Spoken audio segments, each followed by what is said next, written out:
Hola, bueno, en esta ocasión voy a hablar de los tipos de datos primitivos para el lenguaje C.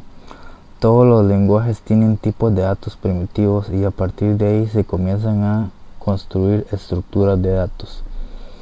Los tipos de datos primitivos hay que especificarlos en el lenguaje C. Esto quiere decir que el lenguaje C es fuertemente tipado, al igual que lo es Java y que lo es, por ejemplo, C++. Hay lenguajes que no requieren especificar el tipo, como lo es JavaScript, como lo es PHP o Python. Esos lenguajes no necesitan que uno le pase el tipo de dato con el que está trabajando, pero por ejemplo C, Java y C++ sí lo requieren. Entonces vamos a ver, nos interesa saber cuánta información pueden almacenar los tipos de datos primitivos.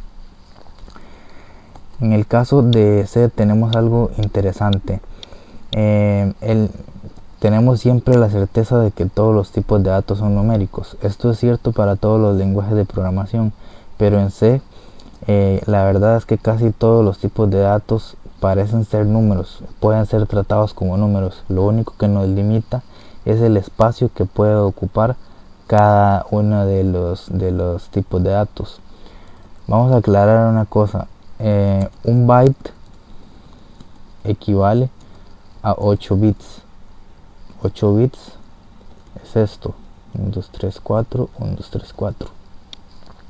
Entonces, si decimos que a un tipo de dato le cabe un byte, quiere decir que puede ser representado con esta cantidad de elementos, con esta cantidad de bits. ¿Existen tipos de datos primitivos de un byte? Sí. La verdad es que los tipos de datos son varios y en el lenguaje C están bastante claros cuáles son. Comenzaremos por un tipo de dato muy conocido, un número entero. Acá se usa también el short, corto. Pongámosle sus nombres: long, largo.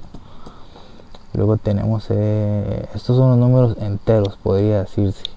Luego tenemos los tipos de datos float, flotante, y doble precisión. Esos dos tipos de datos lo que hacen es almacenar números racionales, ¿verdad? Y tratan de interpretar los números irracionales.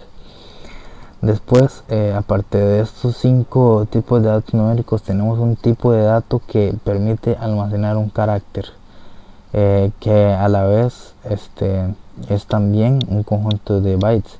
Es decir, cualquier tipo de dato, no importa si nos están diciendo que es una fecha, que es un booleano, que es lo que sea, siempre van a ser números, porque la computadora es una máquina que maneja números. Es esencialmente eso. ¿Por qué estoy mencionando esto en este apartado? Bueno, porque C hay que agarrarlo por ese lado. El lenguaje C lo podemos aprovechar si tenemos en cuenta en todo momento esa capacidad o esa característica numérica de los computadores. Dicho esto, tenemos este tipo de dato que es un carácter y que está destinado a almacenar una letra que pertenece a la tabla ASCII. Para ver más o menos qué es la tabla ASCII, lo pueden escribir en Google y van a saber, digamos, qué número está asociado a qué carácter. Entonces, esto sigue siendo un número, pero lo que podemos guardar es un carácter que está asociado a ese número. Bueno, ahora sí, estos son los tipos de datos primitivos.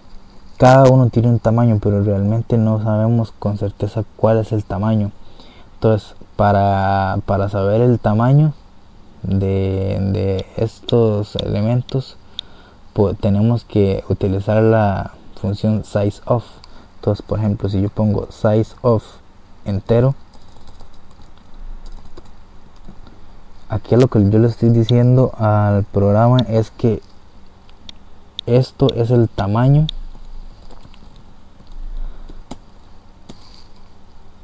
del tipo int. O sea, sizeOf entero me está diciendo el tamaño, pero no de esto, sino de esto, específicamente el tamaño del tipo de la variable entero. Todo esto que tenemos acá son variables. especificar que son variables. Observe que he escrito aquí en minúscula esta palabra y después paso a mayúscula acá. Si hubiera tenido que agregar otra palabra más, entonces hubiera agregado otra vez una P para mayúscula. Esa notación se llama camel case y se utiliza para las variables. Muchos programadores la utilizan y a mí me dijeron que era una buena práctica de programación, entonces yo seguí usando camel case. Y esto se usa para las variables. Para otro tipo, como las constantes, se utiliza otro tipo de cosas. Pues sabiendo que size of lo que devuelve es el tamaño del tipo, entonces vamos a poder averiguar cuál es el tamaño de cada tipo. Entonces, por ejemplo, si pongo size of flotante, lo que me va a imprimir es el tamaño de bytes que puede almacenar un tipo float, ¿verdad? Entonces vamos a dejar esto acá porque ya hablé acerca de los datos primitivos. Nada más voy a mostrarles en un lenguaje. Por ejemplo, acá yo acá no tengo que especificar el tipo. Entonces, por ejemplo, yo puedo decir que A es igual a hola y puedo decir que B es igual a 3. Entonces acá es un tipo de número y acá es un tipo string, pero yo no tuve que poner aquí, por ejemplo, string, y aquí no tuve que poner int ni nada de eso, ¿verdad? Sino que directamente lo puse ahí nada más. Quisiera que vean una cosa en este tipo de lenguajes. Por ejemplo, yo digo que A es igual a string y después A es igual a número. ¿Qué pasa si yo ejecuto esto? No ha lanzado ningún error. Eso quiere decir que yo puedo almacenar en la misma variable donde metí un hola, meter un número también. Acá tampoco ha lanzado error. Vean que esto ocupa poca memoria y esto ocupa muchísimo más memoria que el número, y sin embargo no ha lanzado ningún tipo de error. Si pongo print A, me va a imprimir hola. Vemos que ponemos esto acá, después le damos otra vez print A. Entonces ve que imprime hola y después imprime 3. Este tipo de lenguajes hacen muchas cosas por detrás, las hacen automáticamente. Entonces esto que hacen por detrás tiene una consecuencia buena y una mala. La buena es que sirve para aprender a programar, porque usted no tiene que decir, qué pereza, aquí tengo que decir que es string, aquí tengo que decir un número y así, sino que usted nada más se dedica a programar ahí, a declarar variables y a tirar código, y resulta fácil para aprender a programar. Pero si usted lo que quiere es un programa que le funcione bien rápido a niveles críticos, ya si usted tiene millones de datos, como estuvimos viendo con la base de datos, entonces usted necesita explicar, declarar el tipo y hacer muchas cosas que no se las haga el lenguaje de programación ahí automáticamente a sus anchas, como él quiera. Entonces el lenguaje C empieza por ahí. Su capacidad importante es la de poder especificar, de ser fuertemente tipado, y de esta forma tenemos un mayor control de lo que son las condiciones en las que el sistema operativo tratará toda la información procesada por los algoritmos que componen nuestro programa.